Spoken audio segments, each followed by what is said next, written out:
Yeah. Okay, so I just thought I'll read this out.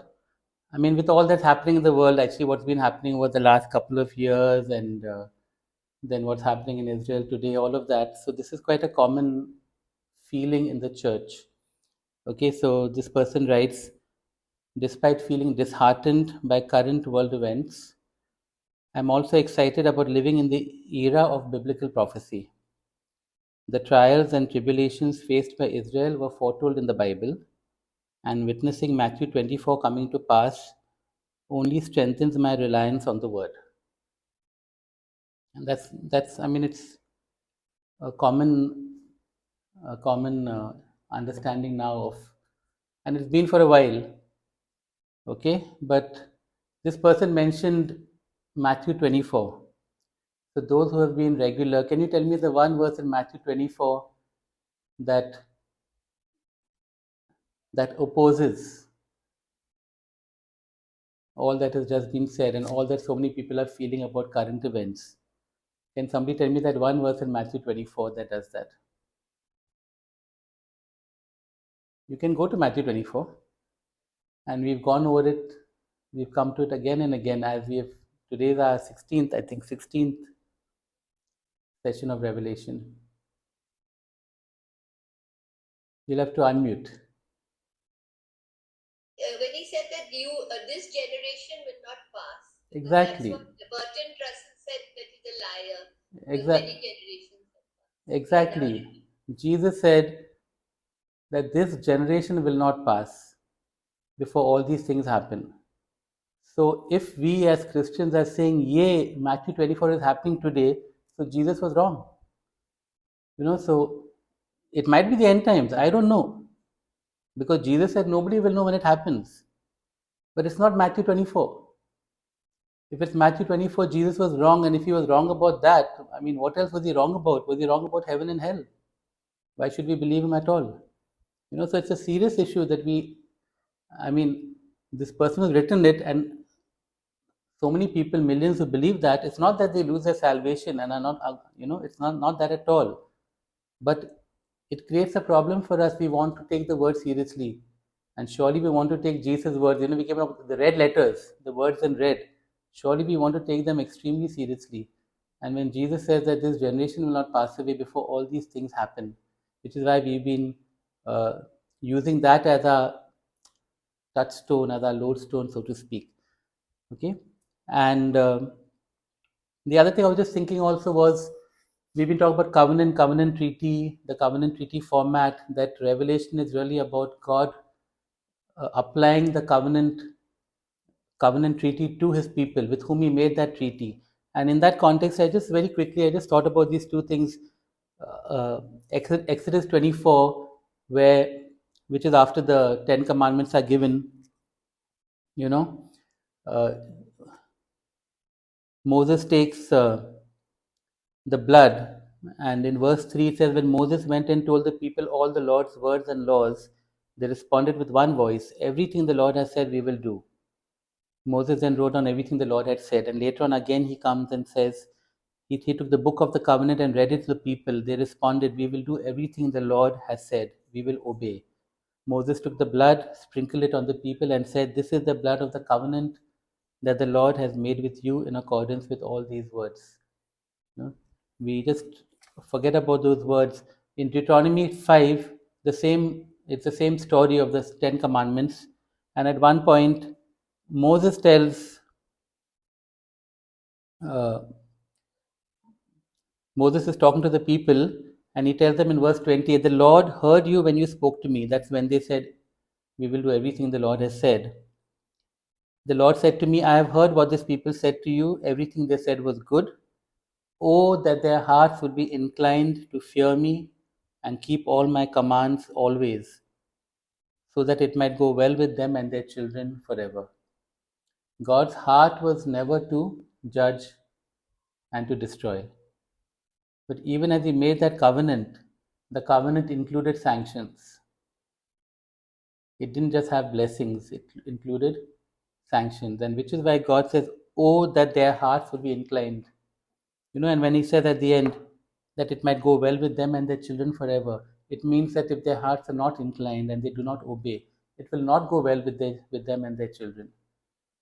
And in Revelation, we've been looking at precisely that. What happened when finally God decided to the contract, apply the various elements of the contract, the sanctions of the contract. Yeah, so just with that, uh, we'll go to Revelation chapter 8. We did this, I think, 3 weeks ago, and then 2 weeks we didn't meet, and last week I did those patterns and timelines. So, just a little bit of a recap. In Revelation chapter 8, verse 2, it says, "And I saw the seven angels who stand before God, and seven trumpets were given to them." And we saw that the seven angels, there was this understanding, this image in that time, and especially in the apocryphal literature of the day, of these angels of the presence, these seven angels who were before the throne of God. Okay, and it could be referring to these seven angels. Obviously, they had a close connection with God. They were terribly important in God's scheme of things. There were others who feel that the seven angels respond to the angels or the messengers or the elders of the seven churches. Yeah, and that was Revelation chapter 2 and 3, and that this is demonstrating the correspondence between the government of the church, which is on earth, and heavenly government. The seven angels of the presence, seven angels of the churches. And so those were two explanations for who these seven angels could be, but obviously they're very important. They come again and again in Revelation. And then they have seven trumpets. Okay, earlier we had seven seals which were opened. Now we have seven trumpets which are going to be blown or sounded. And again, we saw that throughout history, scholars have seen a clear parallel with the blast of the trumpets that brought down Jericho. In a sense, Jerusalem is the new Jericho. Again and again, we will see that those who were judged in the Old Testament by the God of Jerusalem, that now the pattern is Jerusalem is facing the same thing. So here we have the trumpets that brought down the wall of Jericho and the city, therefore, but Jerusalem is the new Jericho. Finally, we saw that there were five fundamental uses of trumpets in the Old Testament, and all of which are true of Revelation. Okay, the five are: first, trumpets were used to signal a time of worship, and we saw that this Revelation is at its heart a worship service taking place in heaven, and there's so much worship that goes on throughout the book of Revelation. Secondly, trumpets were used to signal for a warning of an attack. And here, of course, the warning again is an attack. It's the warning that there's an attack going to come on Jerusalem. Trumpets were used to signal an appearance of the ark, which means the appearance of God's presence. And again, that's what we see in Revelation. In fact, later on in Revelation 11, I think there's a clear connection between the seventh trumpet and the ark actually appearing. Okay, so God is going to manifest himself. Trumpets were used to prepare for a holy war. They were told to the people, prepare for war. And of course, that's what's happening here. Unfortunately, in the Old Testament, it was the people of Israel who would get ready to prepare for a holy war against their enemies. But in this case, it is God preparing for a holy war against his own people, against Jerusalem, because they have violated the covenant. And finally, the trumpet was blown at the coronation of a king. And here, in that sense, we are saying that King Jesus is taking the throne. There's a phrase which comes later on in Revelation: the kingdoms of this world have become the kingdoms of our Lord and Christ. So, the enthronement of Jesus. So, that's a recap. So, we had these seven angels and the seven trumpets. We're going to go to verse 6 now. And then the rest of verses 1 to 5 were about the altar of incense. And then in verse 6, again, we come back to the angels, which is where we are going to pick up today. Today's the new material is from Revelation 8, verse 6 to 13. Then the seven angels who had the seven trumpets prepared to sound them. This is really dramatic moment in this whole episode. Okay? So, first we had the incense, which were the prayers of the saints, and Jesus himself presents the incense at the altar. It's an angel, but the angel is most likely representing Jesus himself. So the incense, which is which contains the prayers of the saints, are presented at the altar, which is before the throne. And then we saw that from the altar, coals are taken and hurled down on the earth, and all kinds of amazing things start, amazing and terrifying things start happening. Okay, and then finally the trumpets are sounded. Okay, the angels were waiting for the right time, because it is now time for the trumpets to be sounded and for things to be set into motion. And when we look at Revelation 8, so let me just read these 5 verses, and then we'll look at it one by one again. Revelation 8, 6 to 13, sorry, 8 verses. Then the 7 angels who had the 7 trumpets prepared to sound them. The first angel sounded his trumpet, and there came hail and fire mixed with blood, and it was hurled down upon the earth. A third of the earth was burnt up, a third of the trees were burnt up, and all the green grass was burnt up. The second angel sounded his trumpet, and something like a huge mountain, all ablaze, was thrown into the sea. A third of the sea turned into blood, a third of the living creatures in the sea died, and a third of the ships were destroyed. The third angel sounded his trumpet, and a great star, blazing like a torch, fell from the sky on a third of the rivers and on the springs of water. The name of the star is wormwood. A third of the waters turned bitter, and many people died from the waters that had become bitter. The fourth angel sounded his trumpet, and a third of the sun was struck, a third of the moon, and a third of the stars, so that a third of them turned dark. A third of the day was without light, and also a third of the night. As I watched, I heard an eagle that was flying in midair call out in a loud voice, "Woe, woe, woe to the inhabitants of the earth, because of the trumpet blasts about to be sounded by the other 3 angels."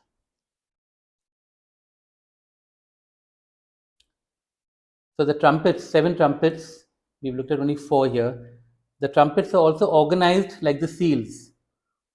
There were 4 seals and then 3 seals. Here there are 4 trumpets and then 3 trumpets.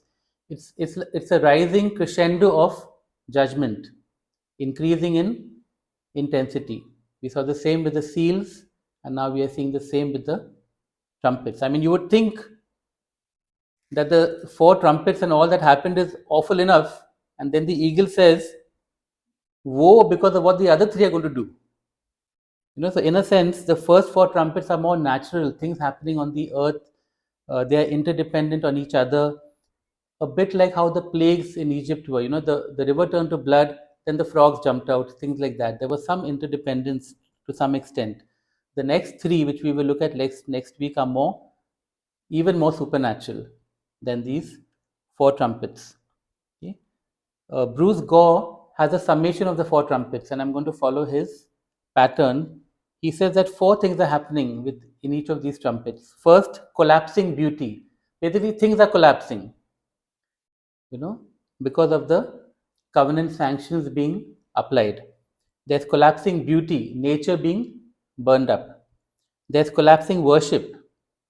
Mount Zion is thrown to the Gentiles. There's collapsing authority, represented by a falling star. And there's collapsing order, represented by the darkening skies. So these are the 4 things that happen with these 4 trumpets being sounded. Like the plagues on Egypt, the judgments on Jerusalem are self-inflicted. This is not God doing something arbitrary. This is inflicted by the people themselves. When I read this phrase, I thought about a scene in the Ten Commandments. Yeah, I love that movie, and of course they've made it very. They've used poetic license and done a lot of drama and all of that.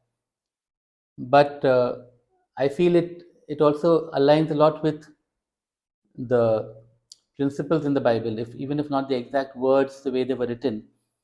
So for the last plague, which is the plague on the firstborn, there's this scene where uh, after the ninth plague, Pharaoh is still not releasing the, the let my people go. He still says no, and then Moses says, "The last judgment will be from your own lips," and he walks off. And after that, the Pharaoh gets really charged up, and he says, "We're going to go to Goshen, and we're going to kill all the firstborn." Okay, now this is not in the Bible, so don't get upset with me. I think that it just struck me as to the reality of what the principle behind it. And then Nefertiti goes running to Moses to save his son, his firstborn. And then she tells Moses, "This is what the Pharaoh said." Moses says, "Oh no, this is going to come upon Egypt." With his own mouth, he has condemned his own firstborn. And it's something similar here in the case of in the case of uh, Israel, in the case of Jerusalem. You know when where's that where's that verse now? So I forgot where the verse is. I thought I'd written it somewhere here. But when Pilate is asking the people, it's in John's Gospel. Well, what shall I do with the one called Yeshua? Hmm? I mean, isn't he your king? They say we have no king but Caesar. Actually, it'll come a bit later. It's self-inflicted. They brought it upon themselves. And no, the other one where they say, let his blood be upon us. The Caesar one comes a little later. Let his blood be upon us, and that was the reality. Okay? But it was the blood of the covenant all the way from Exodus when they made that promise to God, we will obey you. Okay? Alford writes, the trumpet judgments are echoes of the plagues on Egypt. Israel was protected in the plagues and the true Israel in these judgments. And we saw that, right? The people of God, the Christians who had come to faith, were protected through these times. The punishments are not merely direct inflictions of plagues, but consist in great part of that judicial retribution on them that know not God, which arises from their own depravity and in which their own sins are made to punish themselves. God is not an arbitrary judge. They have brought this upon themselves, just like Egypt brought the plagues upon themselves. Pharaoh could have let the people go in the first instance itself, or after the first plague, or second or third. It took not just the 10th plague, but after that, it even took the Red Sea disaster for them to be finally free. Okay. Eberly and Trench write this, and as I said, that the seven angels, that phrase, then the seven angels who had the seven trumpets prepared to sound them. That's a very dramatic phrase. That is a wartime picture. Just like when we looked at the seven seals, the four horsemen, it was a wartime picture. The four horsemen are put in place. They are set up, they're put in their positions to do what they're supposed to do when they are told to do it. Okay? They write this, to grasp the dramatic event that followed, envision a war in ancient times. A king would have his soldiers take their positions and form a tremendous battlefront. And remember, they didn't have walkie talkies and all that to communicate. Then a series of trumpets would be blown for all to hear. And with each trumpet blown, some force among the king's army would be released. When the first trumpet was blown, it was customary to have the archers release their arrows. If you've seen a movie like Gladiator, like so many of these movies, the first wave of attack is always the archers will uh, send their arrows flying. You know, I guess that's their version of what happens in modern warfare, where it first starts with aerial attacks. You know what's happening in Gaza right now, for example. Israel is first attacking from the air with bombings uh, before the tanks go in. Okay. I remember the Gulf War, the first one. I think that phrase, shock and awe. The whole thing was to first bombard. There's an aerial bombardment. The same was true in ancient times. The arrows were first sent flying. And in a sense, what they say is that for the first trumpet is blown, it's like an arrow attack. Okay, let's look at the first trumpet. The first angel sounded his trumpet, and there came hail and fire mixed with blood. It was hurled down on the earth. A third of the earth was burned up, a third of the trees were burned up, and all the green grass was burned up. As I said, Bruce Gore calls this collapsing beauty, and we look at what that means. So, hail and fire and blood.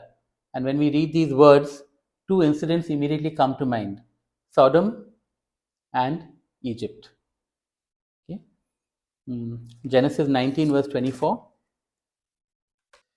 Genesis 19, verse 24. Then the Lord rained down burning sulfur on Sodom and Gomorrah from the Lord out of the heavens. Thus he overthrew those cities and the entire plain, including all those living in the cities and also the vegetation in the land. Then we have Egypt, Exodus chapter 9, verse 23.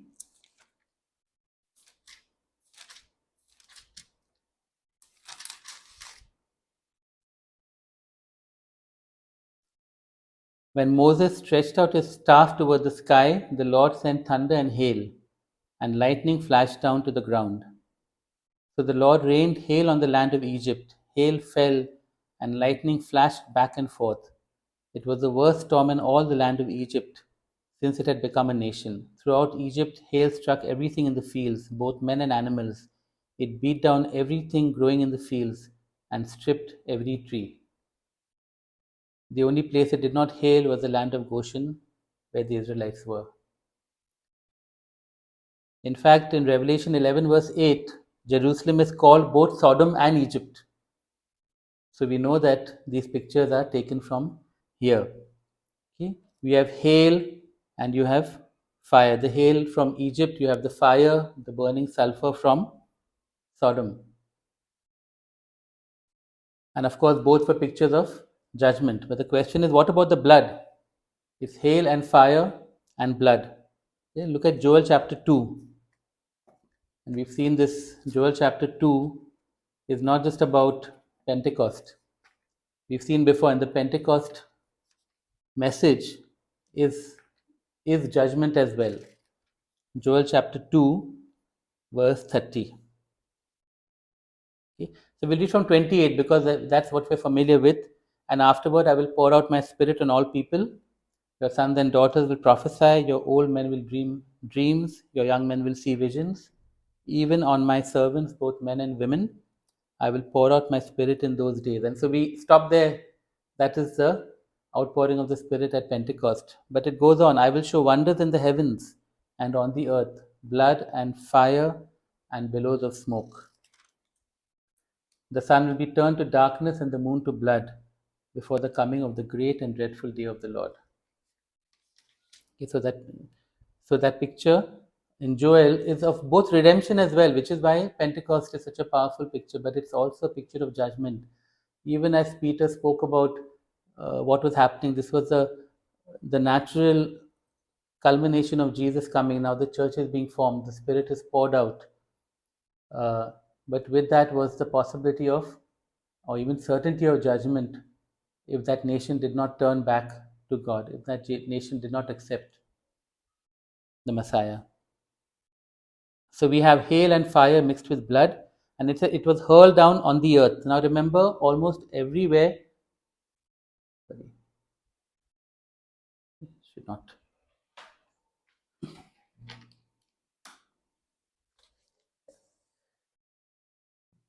In Revelation, almost everywhere, the word that we have translated earth is actually land. It's referring to the land of Israel. Land referred to often Israel as a nation, and sea referred to the Gentile nations. And we'll see that a little later. Okay? And that word for land it's not just a normal word for land, it often meant good land. Okay? And land equals Israel, sea equals Gentile nations. Later on, we have the sea coming into picture in the other trumpets. Okay? So the hail and fire and blood has a devastating impact on the beauty of the land. All the green grass is burnt up. Again, this is not the green grass in the whole land. Actually, it's in the 1/3. Everything is 1/3, 1/3, 1/3. Okay, so this is the promised land. Remember, this is not any ordinary land. This is the promised land, the land flowing with milk and honey. In fact, three times in Revelation, in Daniel, it's actually called the beautiful land. The land of Israel is called the beautiful land. Thrice in the book of Daniel and also in Ezekiel. I'll just read the Ezekiel passage. You can go to Daniel sometime and see in the prophecies. Thrice it's called the beautiful land. Ezekiel chapter 20,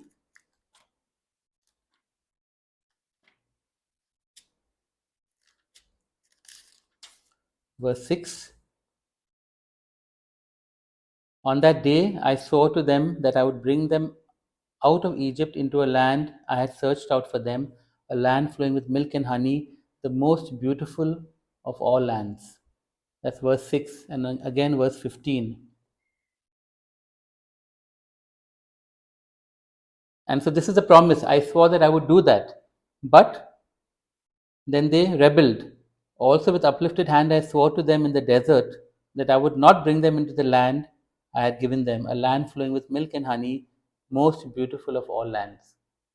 Of course, this was a judgment on the adults who rebelled against God when the spies gave their bad report. So it was a land of beauty, and that beauty has collapsed because of the judgments, the hail and fire and blood. A third of the land was burnt up, a third of the trees were burnt up, and all the green grass was burned up. Josephus, the Jewish historian, actually writes of this in the context of what happened to the land, the beauty of the land. I'm reading a quote. The countryside, like the city, was a pitiful sight. For where once there had been a multitude of trees and parks, there was now an utter wilderness stripped bare of timber. And no stranger who had seen the old Judea and the glorious suburbs of her capital, and now beheld utter desolation, could refrain from tears or suppress a groan at so terrible a change. The war had blotted out every trace of beauty, and no one who had known it in the past and came upon it suddenly would have recognized the place. For though he was already there, he would still have been looking for the city. What a picture, that it was so completely devastated and transformed that somebody standing there at Jerusalem would not think he was there because it was looking so different. And we'll see later when we look at Matthew 24 properly, Jerusalem was considered one of the jewels of the Roman Empire, and within that was the temple, which was one of the like wonders of the world. So that was how amazing these places were, and this is what happened to them. So that's the first trumpet, collapsing beauty. Verse 8, the second angel sounded his trumpet, and something like a huge mountain, all ablaze, was thrown into the sea. A third of the sea turned into blood, a third of the living creatures in the sea died, and a third of the ships were destroyed. As I said, Bruce Gore calls this collapsing worship, and we will see why. What has a mountain got to do with worship? This is one of in modern times, for example, this is interpreted as a comet, something like that happening. You know, mountains are seen throughout the Old Testament as places of God's presence and as places of worship. Okay? So a common phrase throughout the Old Testament is the high places, because people went to the high places and set up their altars. But they did that because actually God had first started meeting people on a mountain. Okay, let's look all the way to Eden. Look at Ezekiel. We know that Eden is a garden. Did you know it was also a mountain? Ezekiel chapter 28. Not was a mountain, it was on a mountain. Ezekiel 28, verse 13.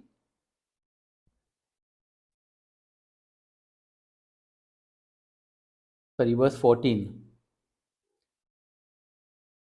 You were anointed as a guardian cherub, for so I ordained you. And then this, you were on the holy mount of God. You walked among the fiery stones. You were on the holy mount of God. Now that context here is talking about Eden. So Eden was on the holy mount of God, mountain of God. We know throughout the Old Testament, Mount Sinai or Mount Horeb, where God met with Moses, where God met later on with Elijah. We are familiar with the Sermon on the Mount, then the Mount of Transfiguration, where Jesus goes and meets with Elijah and Moses and is transfigured before his three disciples. David uses this picture constantly. Psalm 18, just one example, we look at Psalm 18, verse 1 to 3. Psalm 18, verses 1 to 3. I love you, O Lord, my strength. The Lord is my rock, my fortress, and my deliverer. My God is my rock in whom I take refuge. He is my shield and the horn of my salvation, my stronghold. I call to the Lord who is worthy of praise, and I am saved from my enemies. And those words, the rocks were often mountainous, but fortress, stronghold were always done on in high places, were done on mountains. That's why Jerusalem was so important. In fact, look at Jerusalem, chapter Psalm 48. Great is the Lord and most worthy of praise in the city of our God, his holy mountain. It is beautiful in its loftiness, the joy of the whole earth. Like the utmost heights of Zaphon is Mount Zion, the city of the great king. Jerusalem was also on a mountain. Uh, remember Abraham being told to go to those mountains and to sacrifice Isaac, and of course the place where he sacrificed Isaac was going to sacrifice Isaac was the same place where Jerusalem was eventually set up. Okay, so this whole picture of mountains as places of worship, as mountains where God met with His people, which and Satan always imitates what God does, which is why then high places became places of idolatry. Okay? So Jerusalem was the mountain of God. It was the place where God met with His people, and of course you had the temple there, and therefore all that followed from that. But Babylon too was seen as a mountain, but as a mountain of evil, in contrast to Jerusalem, which was the mountain of God. Okay, Jeremiah 51, verse 25.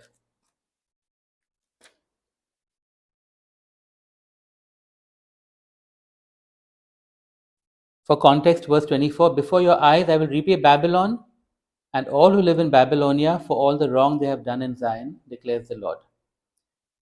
Verse 25, I am against you, O destroying mountain, you who destroy the whole earth, declares the Lord. I will stretch out my hand against you, roll you off the cliffs, and make you a burned out mountain. So you have Babylon as a destroying mountain. And actually, it goes on later on. Remember what happened? What do we say about this mountain? It was thrown into the sea. Okay, look at Jeremiah 51, go on further to verse 42. The sea will rise over Babylon, its roaring waves will cover her. And verse 59 onward. This is the message Jeremiah gave to the staff officer Seraiah, son of Neriah, the son of Maaseiah, when he went to Babylon with Zedekiah, king of Judah, in the 4th year of his reign. Jeremiah had written on a scroll about all the disasters that would come upon Babylon, all that had been recorded concerning Babylon. He said to Seraiah, when you get to Babylon, see that you read all these words aloud. Then say, O Lord, you have said you will destroy this place so that neither man nor animal will live in it. It will be desolate forever. When you finish reading the scroll, tie a stone to it and throw it into the Euphrates. Then say, so will Babylon sink to rise no more, because of the disaster I will bring upon her, and her people will fall. So Babylon was a destroying mountain that would be thrown into the sea as judgment. And then we also have, of course, all ablaze fire. Fire, we've seen again and again, is a symbol of judgment. So what we're seeing here is this huge mountain is Jerusalem. It's the mountain of God that is being thrown into the sea. The picture, what was true of Babylon, is now true of Jerusalem. Okay? It's, but it's thrown into the sea. What does the sea represent? The Gentile nations. So what you have is this place of worship, this place that God appointed for himself, chose, chose to dwell in. It is thrown to the nations, no longer a sacred place of God's habitation. And later on, we will see again words like the Gentiles will trample the courts of the temple. Okay? And of course, we know that's what happened eventually. The temple was utterly destroyed. Okay? What was true of Babylon is now true of Jerusalem. And it's even more shocking because this is the mountain of God. Okay? William Telford writes, here is a parallel to the first plague in Egypt, where waters become blood because a third of the sea turned into blood. The cause, and I'll come to the sea and the living creatures. We'll focus on the mountain for a bit. The cause, a great mountain thrown into the sea. The mountain refers to Israel, now apostate, and thrown into the sea as Babylon had been. Jeremiah 51. The term this mountain was a standard expression among the Jewish people for the Temple Mount. And actually, you see that in in Psalm 120 to 134 are called Psalms of Ascent or Songs of Ascents. Why? They're ascending they would sing these as they ascended to Jerusalem to worship. Okay, it was on a mountain. And what was the term? This mountain. Okay, and now we're going to go to something very interesting, Matthew 21. Because Jesus predicted this event of this exact same phrase that Jerusalem would be cast into the sea, which of course includes the temple. Okay, Matthew 21, verse 21. This is the incident of the fig tree. Jesus goes to the fig tree and it does not have any fruit, and he curses it and says, may you never bear fruit again. And then when they come again later, the fig tree withers. One version says that it withered by the next day. Matthew says it immediately withered. Okay. And when the disciples saw this, they were amazed. How did the fig tree wither so quickly? They asked. And it's always confused me that Jesus doesn't answer that question. He starts talking about something else, it seems. He starts talking about faith. Right? Look at verse 21. I tell you the truth. If you have faith and do not doubt, not only can you do what was done to the fig tree, but also you can say to this mountain, go throw yourself into the sea, and it will be done. If you believe, you will receive whatever you ask for in prayer. Okay? We know that the fig tree represents Israel. But the interesting thing is, so does the mountain. What did Jesus say? You can say to this mountain. That means he's actually looking at a mountain. He's referring to a specific mountain. He's referring to the mountain that was always referred to as this mountain, which was the mountain of God, Jerusalem, the Temple Mount. And when we look at this incident, from where he's standing, he's actually seeing the Temple Mount. So Jesus is not talking to his disciples about fig trees or mountains. He's talking to them about the judgment on Jerusalem. If you have faith, you can say to this mountain. Because let me read what this guy writes. Chilton writes, did he really expect his disciples to go around praying about moving literal mountains? And of course, we've taken it figuratively and we've taken mountains to mean problems, which is, I don't think that's a bad understanding. Yes, prayer can move mountains. It just doesn't come from this verse. Yeah, it may come from, if you believe, you can ask what we receive for in prayer, and maybe we can extrapolate and say, just like that mountain moved, this will also move. But this verse is talking about Jerusalem. It's talking about this mountain. And most certainly, he's looking at the mountain when he's talking to them. Yeah? So Chilton writes, did he really expect his disciples to go around praying about moving literal mountains? Of course not. More importantly, Jesus wasn't changing the subject, which is what I've always wondered. Did he change the subject? Why did he go to talk about prayer suddenly? He was still giving them a lesson about the fall of Israel.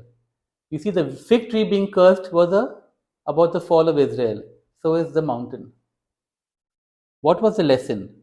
Jesus was instructing his disciples to pray imprecatory prayers, that is, cursing prayers, prayers of judgment, beseeching God to destroy Israel, to wither the fig tree, to cast the apostate mountain into the sea. And that is exactly what happened.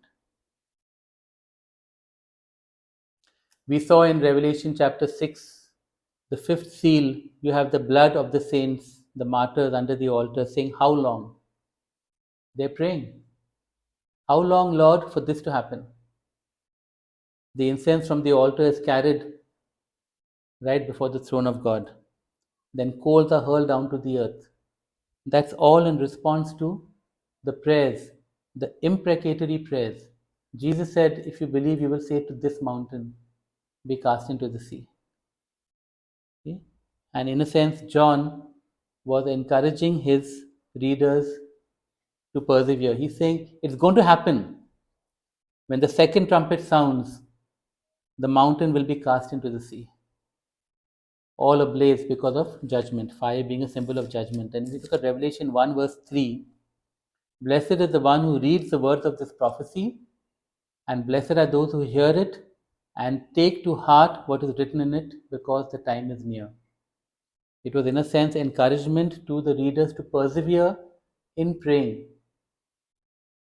Because how long, how long, how long? Imagine if they'd taken this seriously, they might have been praying for almost a generation, at least ever since Stephen's martyrdom, and saying, God, if they understood what Jesus said, they'd be saying, God, Jesus, you said this would happen.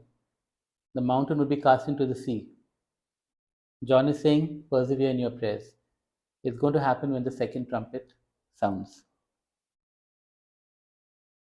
And so that is the whole story of this mountain. Okay? The place of worship, in a sense, is cast to the Gentiles. A third of the sea turned into blood, fish died, ships were destroyed. Okay? What happened in Jerusalem sent a shockwave across the Roman Empire. It has to be true. Something so devastating has happened in the history of the world. If you think about 9/11 and the shockwaves that went throughout the entire world, even before that, JF Kennedy being assassinated, some incidents suddenly become, even, and that was before the time of mass media. Okay?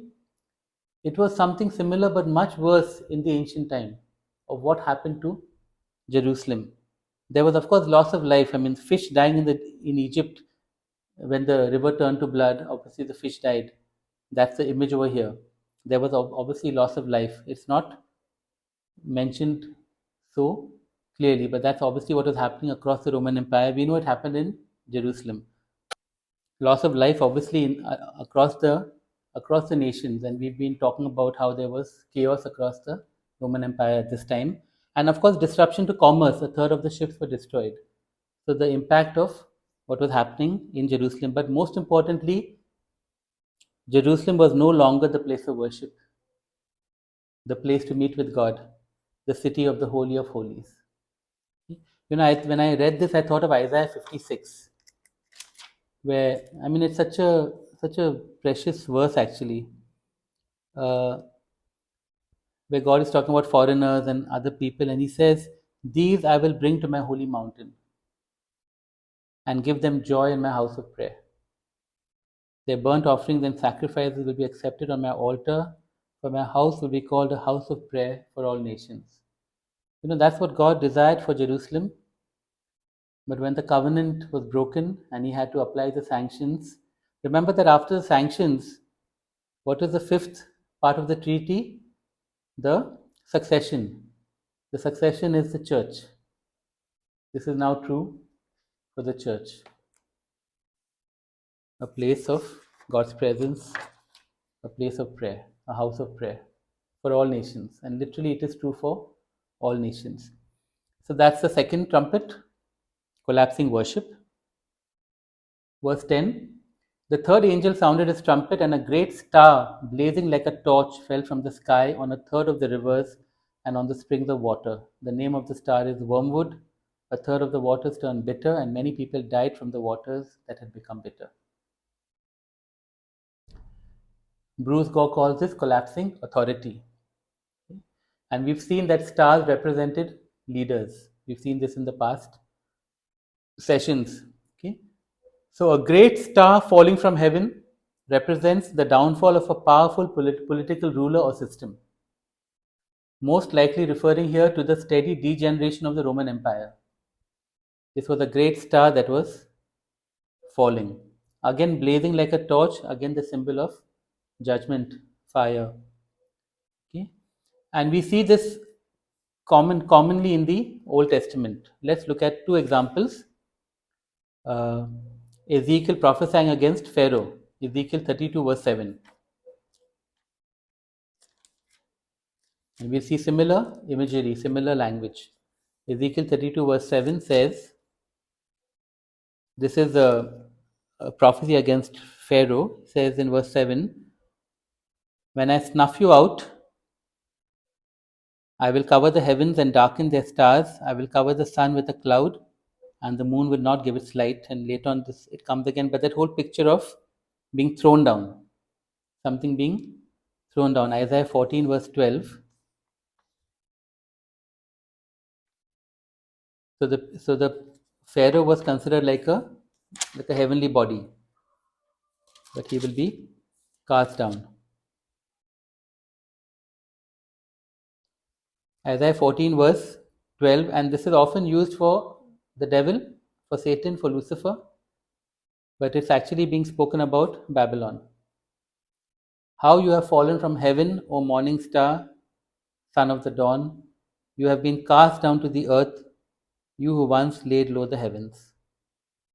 So, this picture of Babylon, the ruler being cast down to the earth from the sky. So this is a common picture. And again, what I had shared earlier, which I forgot the reference, John 19, verse 13, when the people of Jerusalem said, "We have no king but Caesar."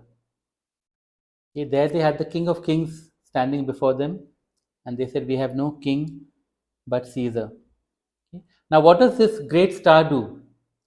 It falls from the sky on the third of the rivers. By the way, why is everything a third? Because it's increasing in judgment. The four seals had fourths. Now you have thirds, and later on you will see completely destroyed.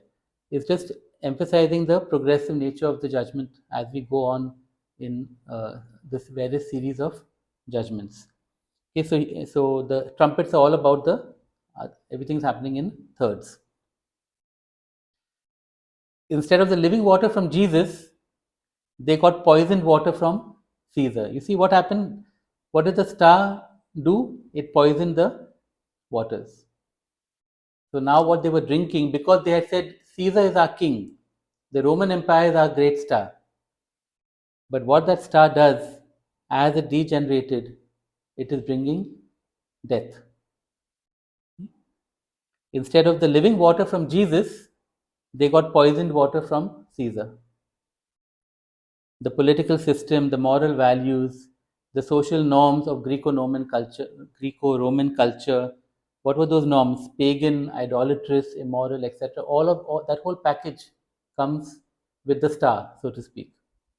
And that's not the water that they are drinking. The water that they drank brought death, both spiritual and physical. It says many people died from the waters. By the way, this is the first time in Revelation that the death of men is mentioned, though it's obviously implied earlier with so many things happening.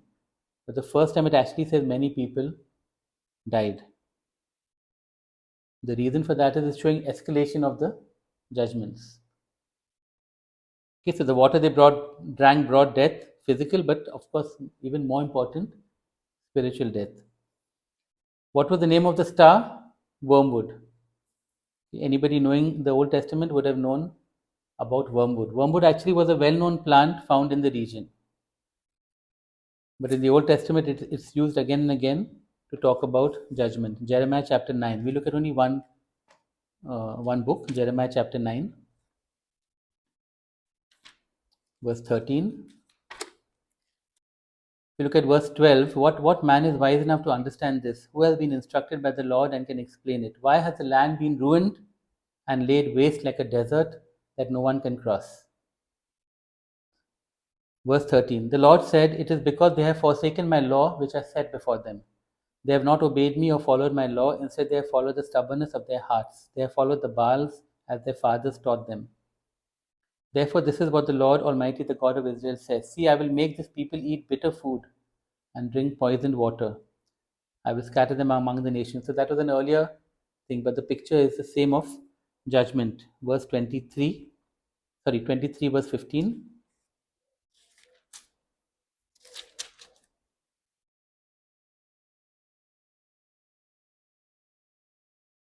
Therefore, this is what the Lord Almighty says concerning the prophets: I will make them eat bitter food and drink poisoned water.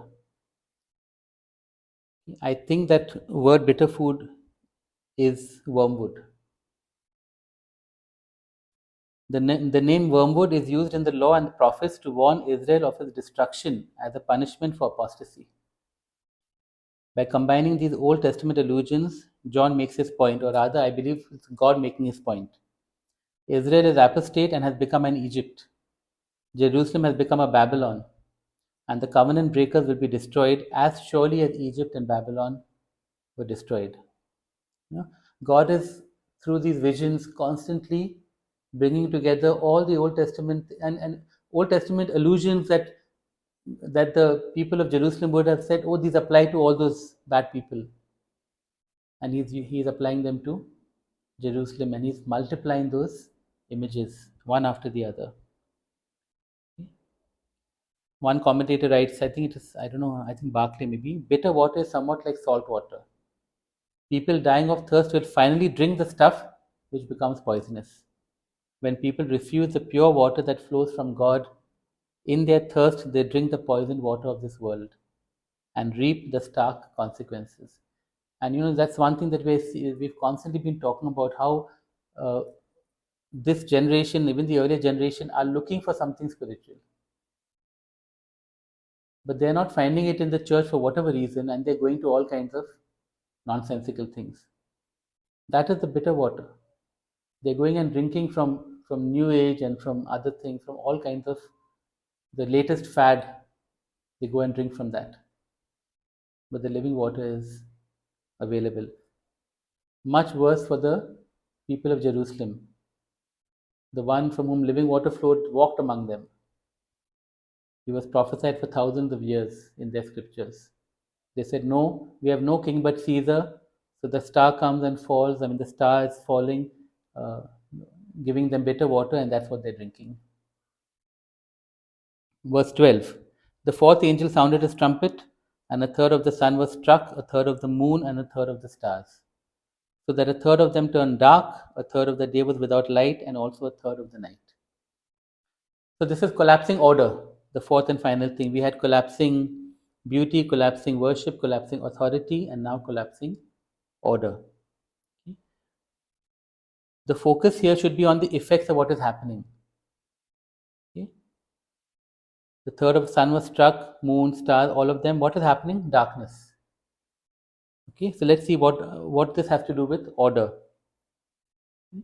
Firstly, darkened skies are a picture of judgment. Just like fire is a picture of judgment, a mountain being thrown into the sea is a picture of judgment, so too are darkened skies a picture of judgment. We already read Joel 2, verse 10, which said the sun will turn dark and sky, so we won't do that again. That was a judgment against Judah.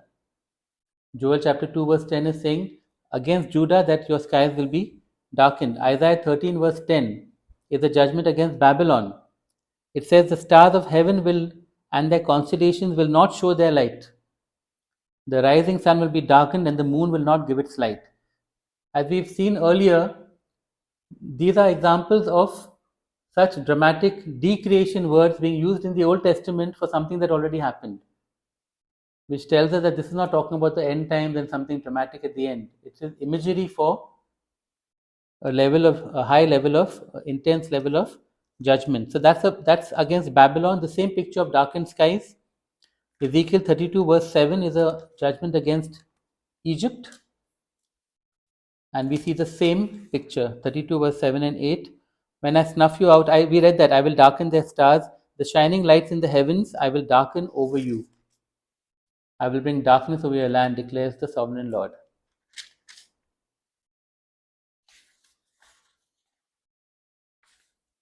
So, darkened skies as a picture of judgment.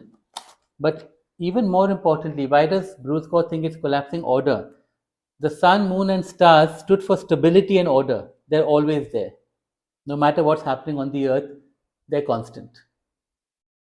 But now they were being shaken to show the extent to which order was going to be shaken. Darkness plunges human order into disarray. Okay?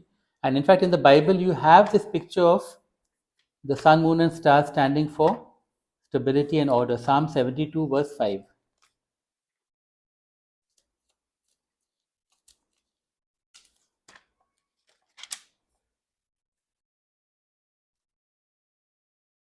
Talking about the king, and obviously it would therefore be a picture, a type of Jesus. He will endure as long as the sun, as long as the moon, through all generations. So the sun and the moon were a picture of an endurance, and he's comparing that to the king and saying similarly the king will endure. There was that sense that if there's stability in heaven, there's stability on earth, and the stability in heaven was seen as sun, moon, stars, all of them are in their places. No matter what is happening on the earth, we look up and we see the sun rises and sets, the moon rises and sets, the stars are in their places. There's order in heaven. And the point is this, is that darkness, the empire was plunged into darkness in the sounding of the trumpet. There was chaos not just in Jerusalem but across the Roman Empire. Last week, when I shared timelines, I shared about how Britain started going into revolt. The Parthians defeated the Romans for the first time. There was chaos all across the Roman Empire. I think it's a bit like the picture of when Jesus was on the cross, there was darkness over the land. And historical records seem to indicate there was darkness over the entire earth. There's some evidence of that. But the point is that nature responds. In this case, nations are going to respond to what is happening. This astonishing thing that is taking place, where the sanctions are being applied to a covenant that was made all the way in Exodus. Uh, a commentator called Farrar writes this: ruler after ruler, chieftain after chieftain of the Roman Empire and the Jewish nation was assassinated and ruined. Gaius, Claudius, Nero, Galba, Otto, Vitellius all died by murder or suicide. Herod the Great, Herod Antipas, Herod Agrippa, and most of the Herodian princes, together with not a few of the leading high priests, perished in disgrace or in exile or by violent hands. All these were quenched suns and darkened stars.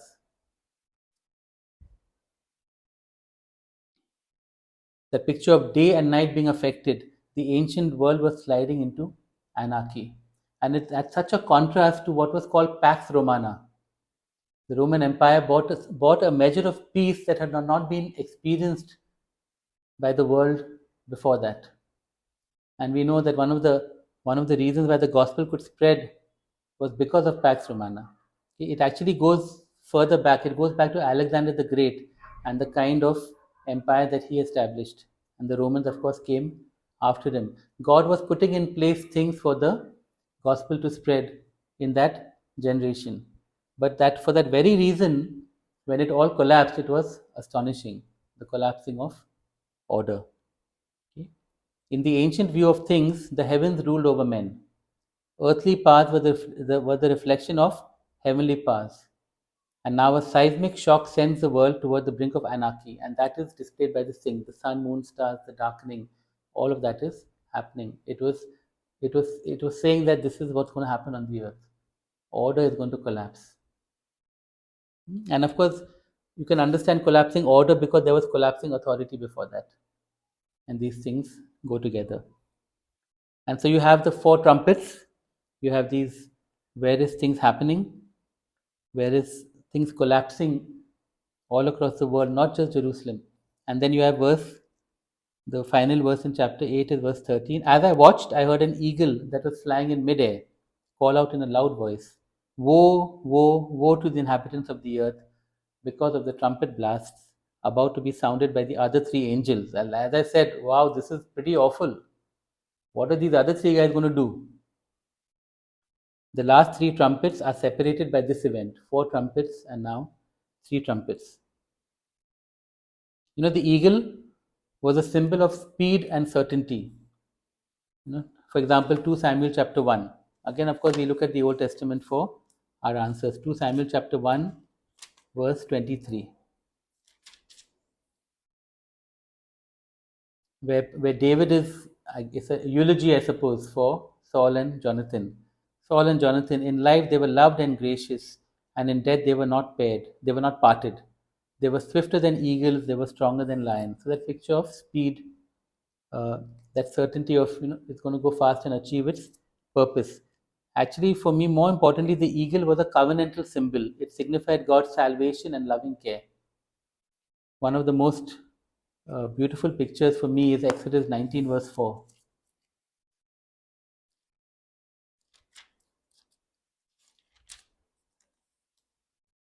where God is speaking to Moses about the people and saying, "You yourselves have seen what I did to Egypt and how I carried you on eagle's wings and brought you to myself." That's a picture of tender, loving care. Deuteronomy 32, verse 9. Again, staying with that picture of a symbol, covenantal symbol.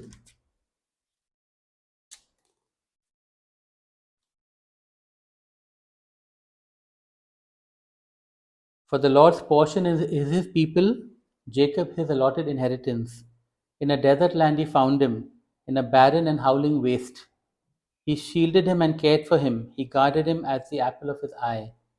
Like an eagle that stirs up its nest and hovers over its young, that spreads its wings to catch them and carries them on its pinions. That picture of God as an eagle just taking care of his people. But at the same time, the eagle was often a symbol of swift and certain judgment. It was this covenantal symbol of loving care for the people of Israel, but it was judgment for their enemies.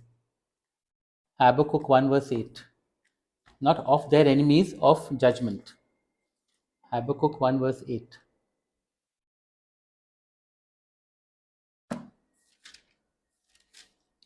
This is talking of the Babylon coming and attacking Judah.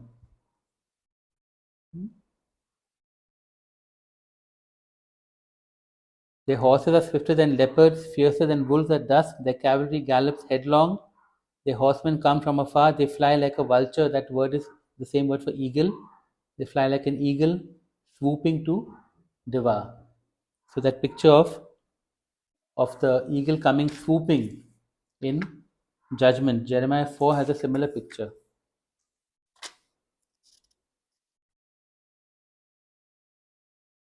Look, he advances like the clouds, his chariots come like a whirlwind, his horses are swifter than eagles.